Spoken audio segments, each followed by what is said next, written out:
गुरु प्यारी साध संगत जी, राधा स्वामी जी। प्यारी साध संगत जी, आप सभी के भीतर बैठे कुल मालिक को प्रणाम। आप सभी को प्रणाम।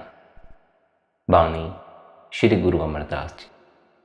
संगत जी, आज के इस रूहानी सत्संग में आपने हमें जन्म मरण से छुटकारे का तरीका समझाया हुआ। हमारी यह आत्मा जो उस कुल मालिक, उस परमात्मा से बिछड़कर इस माया की नगरी में, इस देह में अपने को भूले बैठी है, अपने असल को भूले बैठी। उसकी पहचान कैसे करनी है, उसकी पहचान का क्या तरीका है, इसके बारे में भी आज के इस सत्संग द्वारा हम विस्तार पूर्वक समझेंगे। जब तक आत्मा देह के बंधनों में जकड़ी हुई है, जब तक उसे अपने असल की पहचान नहीं है, तब तक वह नए नए शरीर लेकर इस माया की नगरी में जन्म लेती रहती है और यहाँ आकर यहाँ के दुख उठाती रहती है। यह जो जन्म मरण का चक्कर है, हम सभी इसमें फंसे हुए हैं और कोई आज से यह चक्कर नहीं चला आ रहा। जब से आत्मा इस धरती पर उतरी है, तब से वह जन्म मरण के इस कुचक्कर में फंसी हुई है। जन्म मिलते गए, लेकिन हमने अपने किसी भी जन्म को सफल बनाकर उसमें उस कुल मालिक, उस परमात्मा से मिलाप नहीं किया, अपने असल की पहचान नहीं की। कई कई जन्मों की यात्रा के बाद कभी किसी को अपने असल की पहचान हो पाती है, उसका कुल मालिक परमात्मा से मिलाप हो पाता। वरना तो अधिकांश जीव, हम में से ज़्यादातर जीव कई जन्मों से इस माया की नगरी में भटक रहे हैं, यहाँ धक्के खा रहे हैं। सदगुरु भी मिल जाता है, नाम भी मिल जाता है, लेकिन उस कुल मालिक, उस परमात्मा से मिलाप नहीं होता। इसका नतीजा क्या निकलता है? यह नतीजा निकलता है कि हम फिर कोई नया नया जामा ओढ़कर इस दुनिया में लौट आते हैं। इस दुनिया में आकर फिर हम क्या करते हैं? वही जो हमने पिछले पुराने जन्मों में किया था। जैसे हमने अपने पुराने जन्म, मनुष्य के जन्म मालिक की भक्ति में नहीं लगाए, अपने असल की पहचान में न लगाकर दुनिया के धंधों में ही बर्बाद कर दिए, वैसे ही हम इस जन्म के साथ साथ न जाने आगे कितने जन्म और बर्बाद करने वाले। हमें माया के स्वादों की ऐसी आदत पड़ी हुई है कि हम हर जन्म में माया के स्वाद ही चखना चाहते। इतने स्वाद हैं, लेकिन जीवन थोड़ा सा मिलता। एक जीवन में दुनिया भर के स्वाद चख पाना हमारे बस की बात नहीं है। इसलिए हमें नए नए जन्म लेकर इस दुनिया के बचे कुचे स्वादों की पूर्ति के लिए फिर यहीं आना पड़ता। ऐसा तो बिल्कुल भी नहीं है कि आप में से कोई भी जीव इस दुनिया से वाकिफ ना हो। यहाँ के दुख, यहाँ के कष्ट, यहाँ कितना बोझ सर पे आता है, यहाँ कैसी कैसी जिम्मेवारियाँ उठानी पड़ती हैं, आप सभी को इसके बारे में पता है। भली भांति आप जानते हैं कैसे इस दुनिया में आकर आपकी हालत खराब हुए जा रही है। इसी दुख, इसी परेशानी के चलते कुछ जीवों के भीतर प्यास भी जन्म ले जाते, दुनिया से तंग आ जाते हैं, मालिक का सहारा खोजते। सच तो यही है, जब भी कोई दुनिया से तंग आया है, सबसे थक हार गया है, उसने परमात्मा का ही सहारा लिया है, सबके पास आखिर में मालिक का सहारा बच जाता है। इसलिए संत महात्मा हमें क्या समझाते हैं? वो समझाते हैं, ऐ प्यारे, बाद में थक हार कर मालिक का सहारा मांगता है, इससे बेहतर है तू सदा मालिक के भरोसे पर ही जी। शुरुआत से ही उसके सहारे पर चल, उसके सहारे चलेगा, जिंदगी में कभी भी कुछ होगा नहीं। वह कुल मालिक, वह परमात्मा हर पल तेरा साथ देगा। उस परमात्मा में ही इतनी ताकत है कि वह तेरे सब पाप कर्मों का नाश कर दे। उसी में यह ताकत भी है कि वह तुझे जन्म मरण के चक्कर से आज़ाद करवा दे। यही श्री गुरु अमरदास जी ने भी कहा है। जन्म मरण का चक्कर कैसे टूटता है, इसके बारे में समझाते हुए आप फरमाते हैं, फिर सच्चे ते सदा सुहागण, गुरु का शब्द संहार। आप फरमाते हैं, हमारी आत्मा स्त्री है और वह परमात्मा इसका पति है। यह आत्मा वापस जाकर परमात्मा से मिलकर ही सुहागिन हो सकती, तभी इसका जन्म मरण के दुखों से छुटकारा हो सकता है। जब तक हम वापस जाकर परमात्मा से मिलाप नहीं करते, हमारी हालत दुहागिन स्त्री के समान है, जो अपने पति के चरणों से बिछड़ी हुई है, और जिसे इस दुनिया में हर तरफ दुख ही दुख सहने पड़ रहे हैं। यह आत्मा वापस जाकर परमात्मा से कब मिल सकती है, कैसे मिल सकती है, इसके बारे में आप बड़े प्यार से समझाते हुए कहते हैं, गुरु का शब्द संभाले। आत्मा परमात्मा से तभी मिल सकती है जब हम गुरुमुखों के पास जाकर शब्द या नाम की कमाई करें। अगर मुक्ति प्राप्त करने का कोई साधन है तो वह केवल शब्द या नाम की कमाई है। यह शब्द कहाँ है, इसकी कमाई किस प्रकार करनी है, इसका भेद केवल गुरुमुखों, संतों, महात्माओं से ही पता चलता है। अगर कोई पूरा गुरु मिल जाए, वह नाम या शब्द का भेद दे दे और हम नाम या शब्द की कमाई कर लें, तब कहीं हम मालिक की भक्ति कर सकते, वापस जाकर मालिक से मिलाप कर सकते। किसी भी महात्मा की वाणी पढ़कर देख लें, सब इसी बात पर जोर देते हैं कि जो कुछ मिलेगा सिर्फ नाम या शब्द की कमाई से ही मिलेगा। सभी मजहबों के अपने अलग अलग रीति रिवाज हैं, लेकिन जो सार वस्तु है, सच्ची रूहानियत है, वह सब मजहबों की तह में एक ही चीज है। लेकिन हम उस हकीकत की तह में पहुंचने की कोशिश ही नहीं करते, बाहर के रस्मों और रिवाजों से ही बंधे रह जाते हैं और इन्हीं को लेकर एक दूसरे के साथ लड़ना झगड़ना शुरू कर देते। सब महात्मा यही उपदेश देते हैं कि मुक्ति प्राप्त करने का अगर कोई साधन है तो वह शब्द की कमाई है, नाम की कमाई है। पहले भी सत्संग में कई बार अर्ज किया गया है कि शब्द दो प्रकार का है, एक वर्णात्मक और दूसरा धुनात्मक। वर्णात्मक शब्द उसे कहते हैं जो हमारे लिखने, पढ़ने और बोलने में आता है।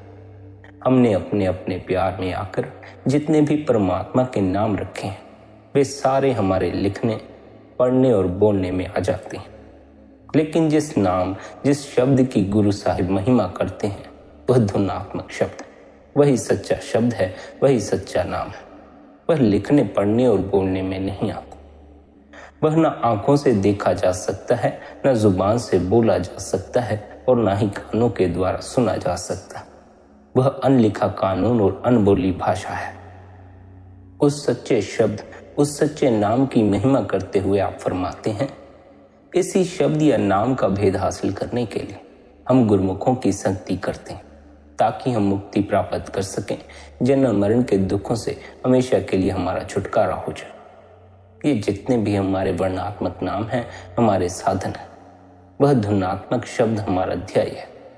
वर्णात्मक के जरिए हमें अपने ख्याल को धुनात्मक नाम के साथ जोड़ना।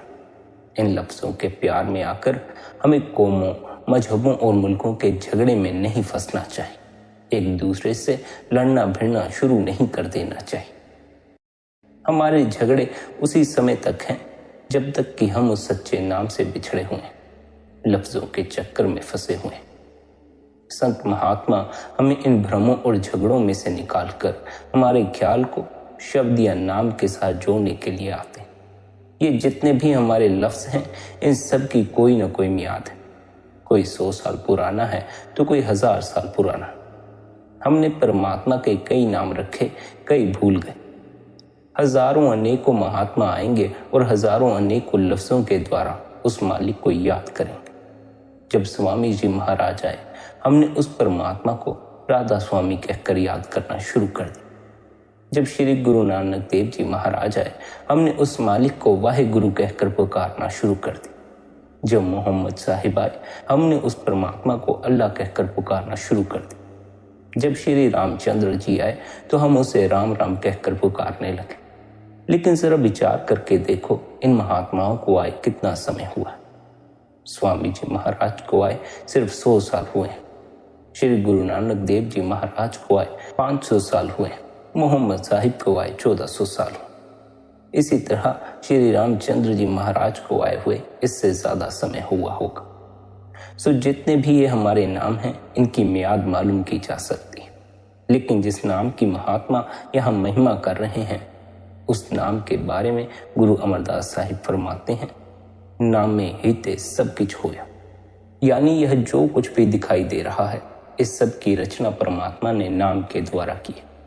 जिस नाम ने सृष्टि की रचना की है, उसका समय या मियाद हम कैसे निश्चित कर सकते?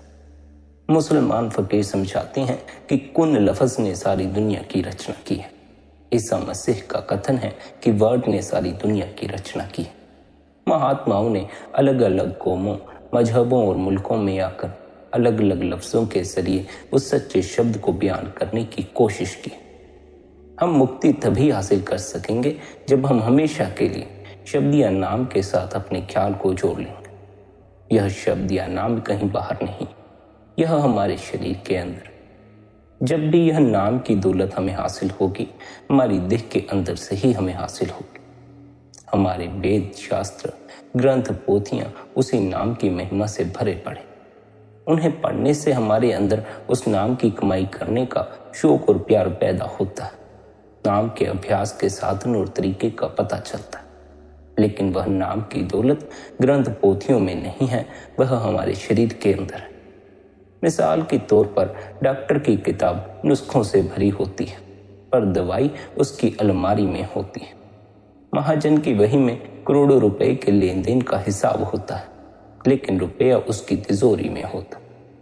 अगर किसी के पेट में दर्द हो और वह किताब में लिखे नुस्खों को याद करना शुरू कर दे, तो दर्द से उसका छुटकारा नहीं हो सकेगा। जब उस नुस्खे के अनुसार वह दवा बनाकर खा लेगा, तो उसे डॉक्टर के पास जाने का फायदा प्राप्त होगा और बीमारी से छुटकारा हो जाएगा। इसी प्रकार ग्रंथ पोथियां पढ़ने से हमारा ख्याल नाम के साथ नहीं जुड़ सकता। हम जो कुछ पढ़ते हैं उस पर अमल करने पर ही हमारा ख्याल शब्द या नाम के साथ जुड़ सकता है। सिर्फ खाना खाना कहने से ही पेट नहीं भरता, खाना बनाकर खा लेने पर ही हमारा पेट भरेगा। अगर हमें कहीं सफर पर जाना हो तो हम सबसे पहले टाइम टेबल देखेंगे, गाइड बुक पढ़ेंगे। इससे हमें पता चलता है कि स्टेशन से गाड़ी कितने बजे जाती है, कितना किराया है, कितना लंबा सफर है, रास्ते में गाड़ी कहाँ कहाँ बदलनी होगी। जब हर प्रकार की जानकारी प्राप्त करके हम स्टेशन पर जाकर टिकट लेकर गाड़ी में बैठ जाते हैं, तब कहीं मंजिल मकसूद पर पहुंचने का भरोसा होता। अगर सारा दिन घर बैठकर हम टाइम टेबल ही पढ़ते रहेंगे, तो जितनी देर मर्जी इसमें लगे रहें, हमारा सफर पूरा नहीं हो सकेगा, घर के घर में ही बैठे रह जाएंगे। इसी प्रकार जब तक हम ग्रंथ पोथियों को पढ़कर उन पर अमल करना शुरू नहीं करते, तब तक हमें कुछ भी प्राप्त नहीं हो सकता। चाहे जितने भोग डाल लें, पाठ कर लें, कुछ फायदा नहीं हो सकता।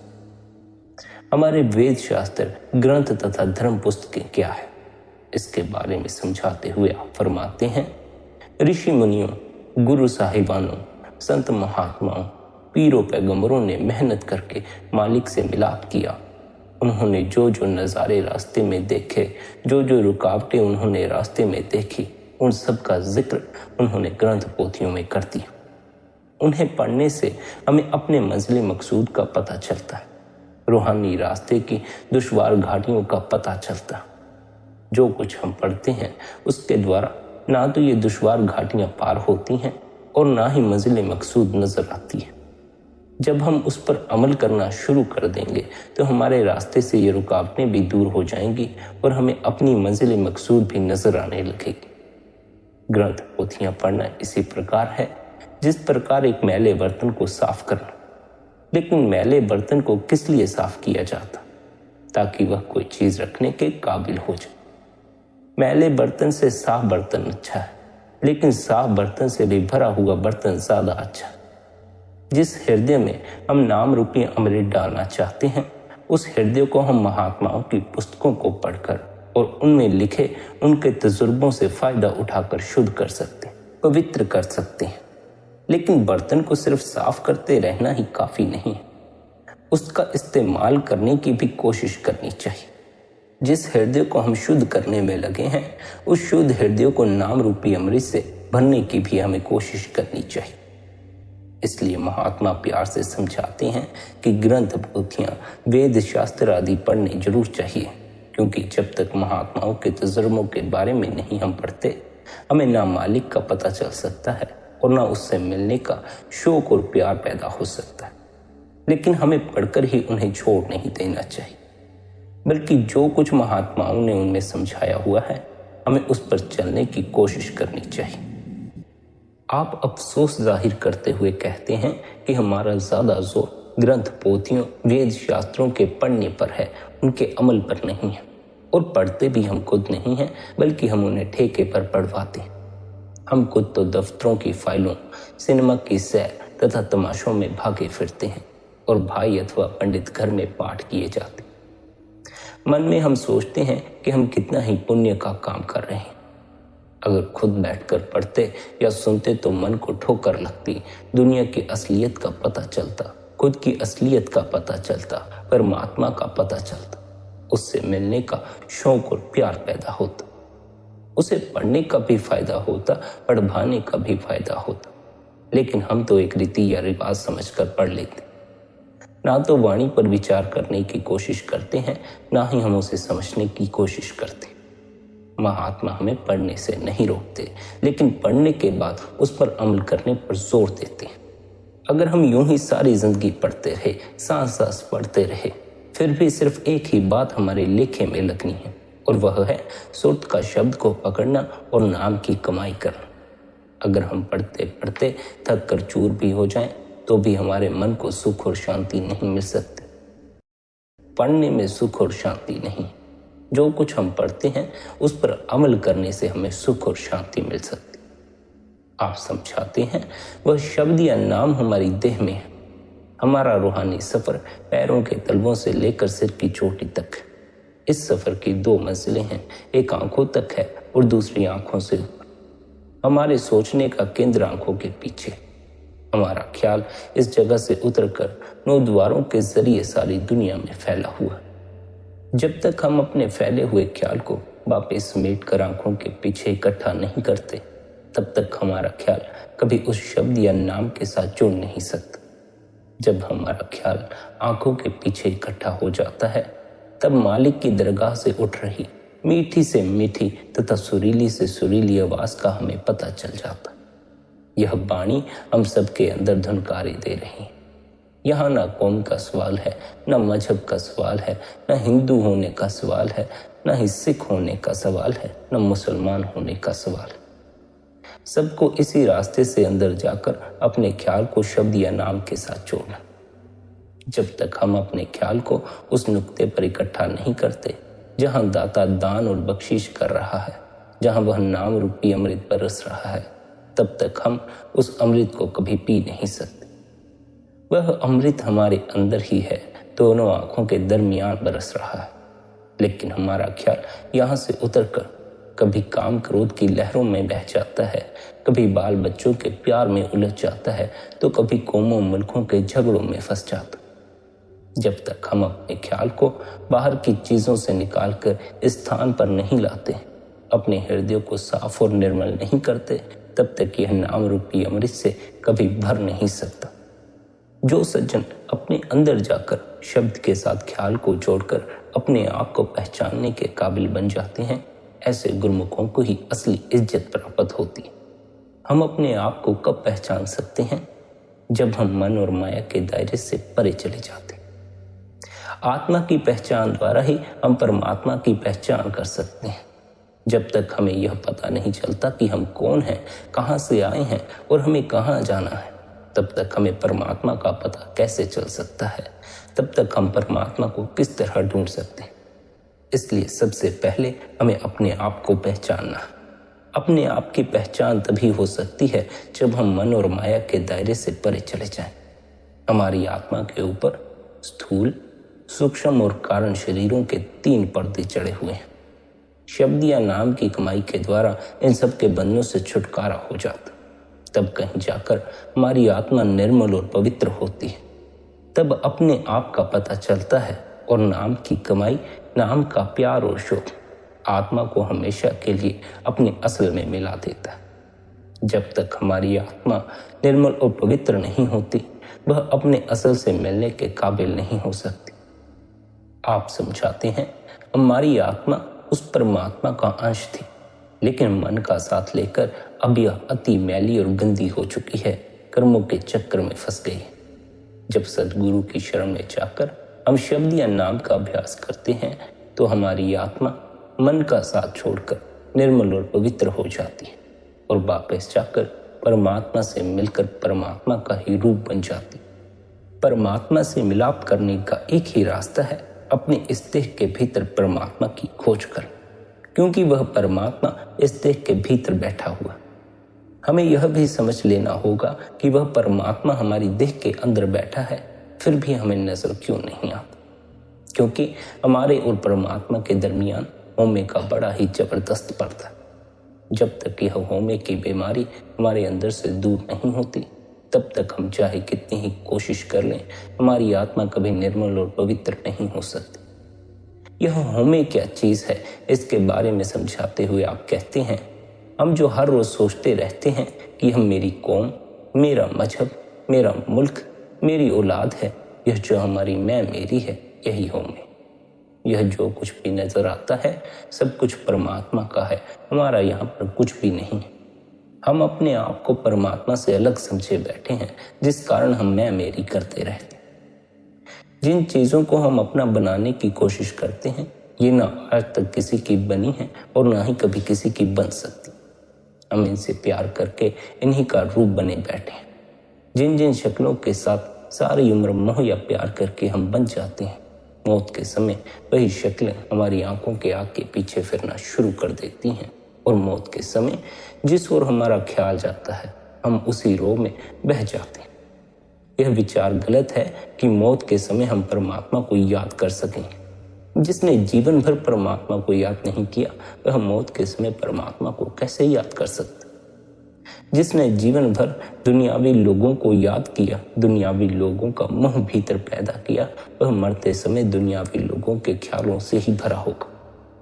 हम देखते हैं कि जिन शक्लों के साथ हम दिन भर मेल जोल रखते हैं, उन्हीं के सपने हमें रात को आते। यह हमारे वश में नहीं है कि रात को चाहे जिसका सपना ले आए। जिनसे जागृत अवस्था में हमारे मन का मेल जोल और संबंध होता है, हमें रात को उन्हीं के सपने आते। इसी प्रकार जिन शक्लों के साथ हम सारी उम्र प्यार करते हैं, वही शक्लें अंतिम समय में अपने आप हमारी आंखों के सामने आ जाती। अगर हमने जिंदगी में कभी भूले भटके भी परमात्मा को याद नहीं किया, तो मौत के वक्त परमात्मा की याद नहीं आ सकती। इसलिए गुरु साहिब प्यार के साथ समझाते हैं कि उस चीज के साथ प्यार पैदा करना चाहिए जो कभी नाश नहीं होती, कभी फना नहीं होती। वह परमात्मा कभी जन्म मरण के दुखों में नहीं आता, वह कभी नाश नहीं होता। जो सज्जन उस परमात्मा का ध्यान करते हैं, उसकी भक्ति करते हैं, उससे प्यार करते हैं, वे भी निश्चल हो जाते हैं, उनका भी जन्म मरण के दुखों से छुटकारा हो जाता। अगर हम दुनिया की शक्लों और पदार्थों की भक्ति और पूजा करेंगे, तो बार बार जन्म मरण के दुखों में आना पड़ेगा। पर अगर हम उस मालिक की भक्ति करेंगे जिसने इस संसार की रचना की है और जो जन्म मरण से परे है, तो हम भी वापस जाकर परमात्मा से मिल जाते। इसलिए यह होमे है, खुद ही है, अहंकार है, दुनिया का मोह है, प्यार है, जो बार बार हमें देह की कैद में खींच कर ले आता। गुरु साहिब फरमाते हैं, जब हम शब्द या नाम की कमाई करते हैं, तो हमारे अंदर होमे खत्म हो जाती, हमारे रास्ते से होमे की रुकावट दूर हो जाती। हमारा मन जो लज्जतों का आशिक है, इसकी आदत है कि किसी न किसी से प्यार करता रहता है, किसी न किसी के मोह में उलझा रहता।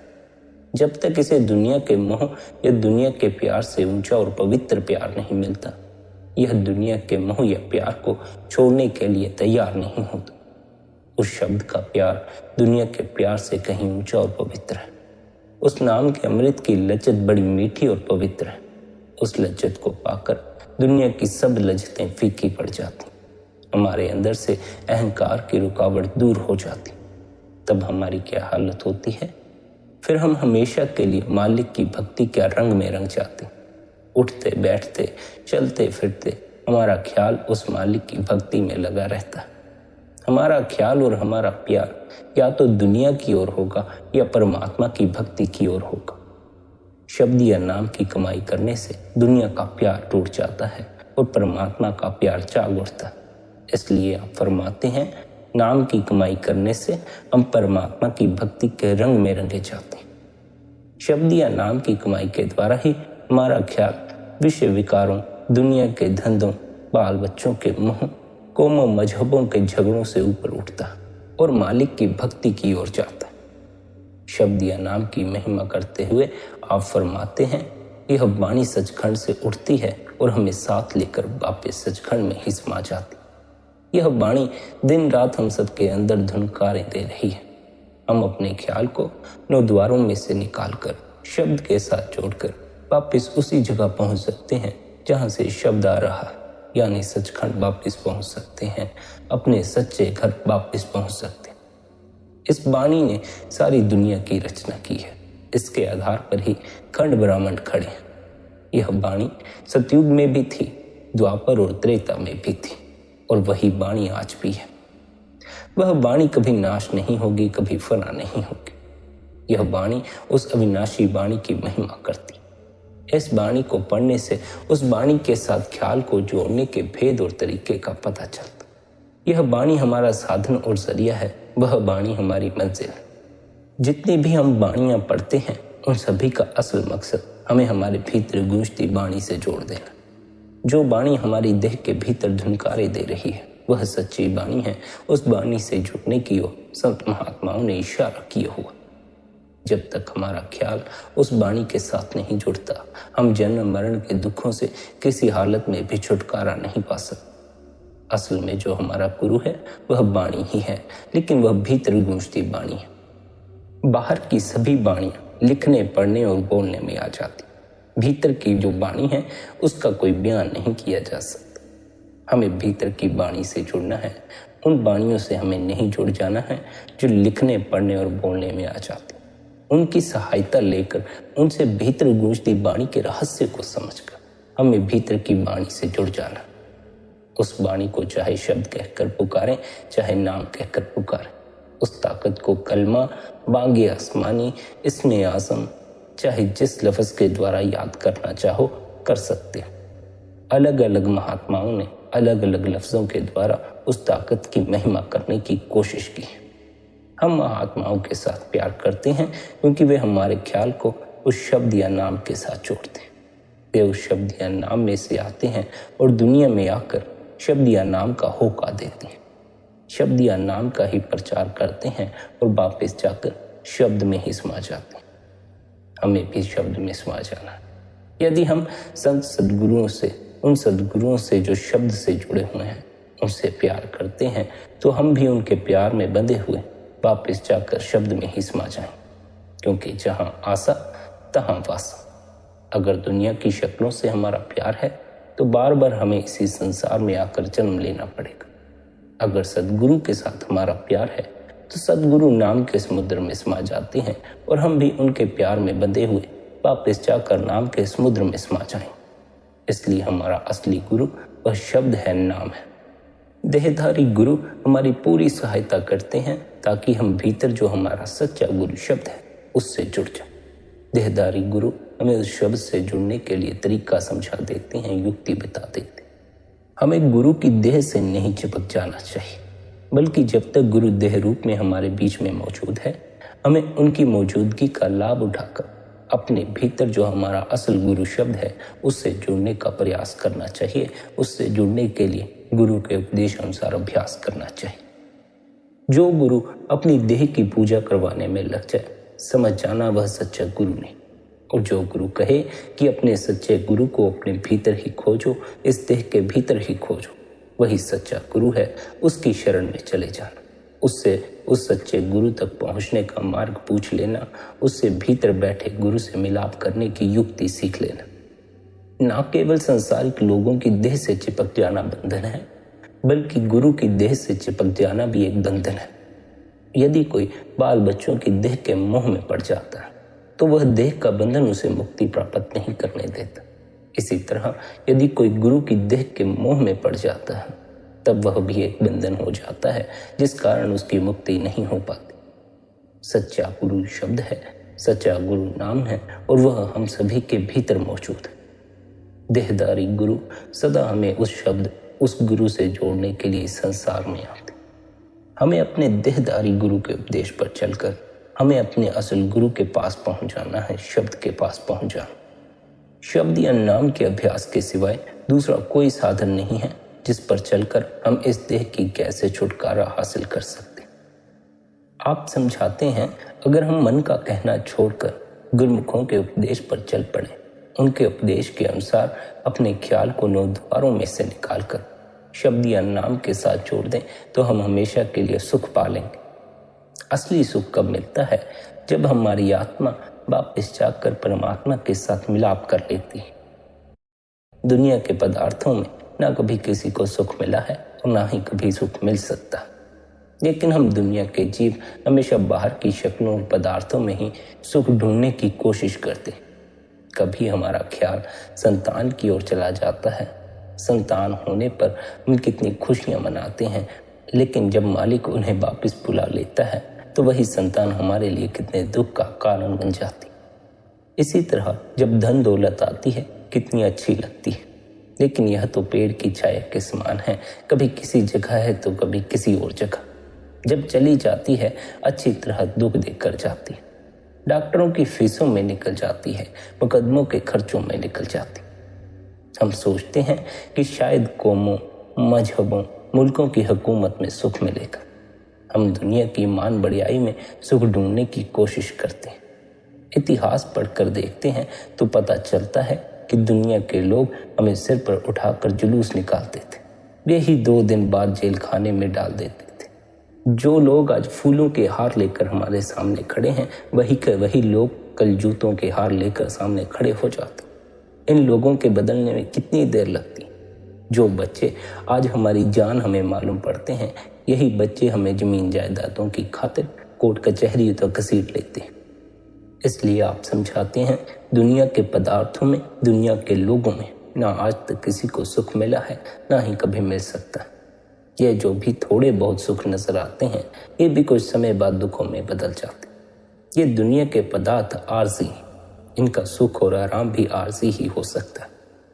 जब तक हमें वह चीज ना मिले जो कभी नाश नहीं होती, कभी फना नहीं होती, और जब तक हमारा मन उसके साथ प्यार न करे, तब तक हमें सुख और शांति किस तरह मिल सकती? तब तक हमें सुख और शांति नहीं मिल सकती। जो सज्जन वापस अपने घर पहुंच जाते हैं, सचखंड पहुंच जाते हैं, वे ही हमेशा के लिए सुख और शांति प्राप्त कर सकते। हमारा घर सचखंड है, जहां हमारा पति परमात्मा बसता है।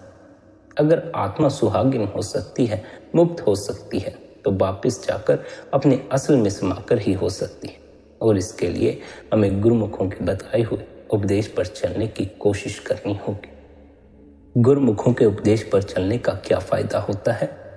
जो परमात्मा हमें आंखों से दिखाई नहीं देता, गुरुमुखों के उपदेश के अनुसार शब्द का अभ्यास करने से वह परमात्मा हमें कण कण और पत्ते पत्ते में दिखाई देने लगता है।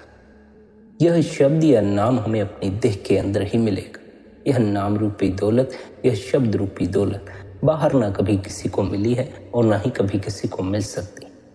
जिसका भी इस शब्द से संपर्क हुआ, जिसकी भी इस शब्द से लिप जुड़ी, अपनी इस देह के भीतर उतर कर ही जुड़ी है। हमारी इस देह के भीतर जो शब्द गूंज रहा है, जो नाम गूंज रहा है, वह हमें कब मिलता है? जब हम अपने ख्याल को 9 द्वारों में इकट्ठा कर लेते हैं। जब तक हम अपने ख्याल को उस केंद्र पर इकट्ठा नहीं करते जहां पर दाता दाद दे रहा है, बख्शीश कर रहा है, जहां वह अमृत बरस रहा है, तब तक हम उस अमृत को कभी पी नहीं सकते। चाहे कितनी ही जबरदस्त बारिश क्यों ना होती हो, पर अगर बर्तन ही उल्टा पड़ा हो तो उसके अंदर बारिश की एक बूंद भी नहीं जा सकती। अगर बर्तन को सीधा कर देंगे तो 1-2 बारिश से बर्तन भर जाता। हमारा रुख दुनिया की शक्लों और पदार्थों की ओर है। जब हम अपने ख्याल को एकाग्र करके दोनों आंखों के पीछे इकट्ठा कर लेंगे, तब जाकर हमारा हृदय नाम रूपी अमृत से भर सकेगा।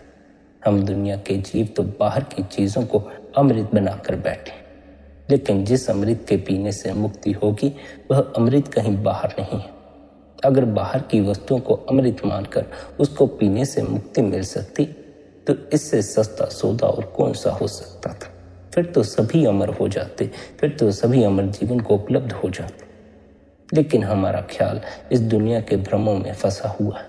हम भ्रमों के शिकार हुए बैठे। वह अमृत दिन रात हमारे अंदर आंखों के पीछे बरस रहा है। वह अमृत का सरोवर जिसमें जाकर स्नान करने से हमारे पाप धुलते हैं, जहां जाकर कौवे नहाकर हंस बनते हैं, जहाँ जाकर हम परमहंस बैरागी बन सकते हैं। वह अमृत का सरोवर परमात्मा ने हम सब के अंदर रखा। अगर वह अमृत का सरोवर दुनिया के किसी खास हिस्से में हो तो इसका मतलब तो यह हुआ कि परमात्मा ने दुनिया के बाकी जीवों के साथ बड़ी ही बेइंसाफी की है, जो कभी उस अमृत के सरोवर में जाकर नहा नहीं सकते। लेकिन हमारा यह सोचना गलत है। महात्माओं ने तो अंदर के नाम बाहर की चीजों को दिए। वह गुरबानी, वह अमृत का सरोवर हम सब के अंदर है, जहाँ जाकर नहाने से हमारे पाप दूर होंगे। इसलिए आप प्यार के साथ समझाते हैं कि जब भी आत्मा अमर हो सकेगी उस अंदर के सरोवर में जाकर स्नान करके ही हो सकेगी। इसलिए जब तक हम अपने ख्याल को उस स्थान पर नहीं पहुंचाते हम उस अमृत के सरोवर से फायदा नहीं उठा सकते। उस अमृत के सरोवर तक पहुंचने में हमारा यह मन रुकावट बने बैठा। अमृत भी भीतर है, मन भी इस देह के भीतर मौजूद अमृत के सरोवर तक पहुंचना हो तो पहले मन की इस रुकावट को दूर करना होगा। यह मन जो हमारे रास्ते में रुकावट बने बैठा है, यह कहीं बाहर नहीं है, हमारी शरीर, हमारी देह के अंदर है। हमारी आत्मा और परमात्मा के दरमियान अगर कोई रुकावट है तो वह हमारे मन की रुकावट है।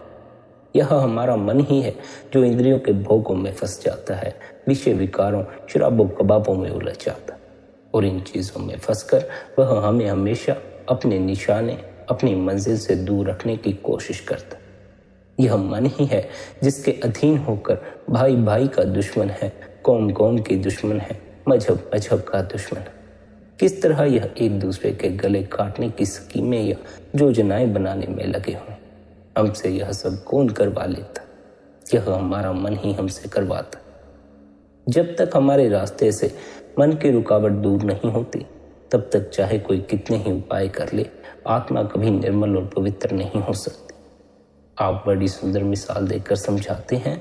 पुराने खंडरों के नीचे कई बार खजाना भी पाया जाता है और जहाँ ऐसा खजाना होता है वहाँ सांप भी उसकी चौकीदारी करता है। जब हम उस खजाने को प्राप्त करने के लिए जाते हैं तो सांप हमारे सामने फन फैलाकर खड़ा हो जाता है। जब तक वह सांप पकड़ा नहीं जाता हम उस खजाने को प्राप्त नहीं कर सकते। इसी प्रकार वह परमात्मा हम सबके अंदर बैठा है, लेकिन हमारा मन रूपी सांप उसकी चौकीदारी कर रहा है। जब हमारा ख्याल परमात्मा की भक्ति की ओर जाता है तो मन क्या करता है? कभी हमें काम में फंसा देता है, कभी हमें क्रोध में फंसा देता है, तो कभी हमें अहंकार में फंसा देता है। मतलब यह कि यह हमें रूहानी दौलत से दूर रखने की कोशिश करता है। सांप के लिए हम क्या उपाय करते हैं? हम सपेरे को बुला लेते हैं, वह बीन बजाता है। सांप बीन की आवाज पर मस्त होकर पकड़ा जाता है और हम दबा हुआ खजाना प्राप्त कर लेते हैं। इसी प्रकार इस मन रूपी सांप को पकड़ने के लिए, उसके काम क्रोध रूपी जहरीले दांतों को निकालने के लिए हमें गुरुमुखों के पास जाना पड़ता है।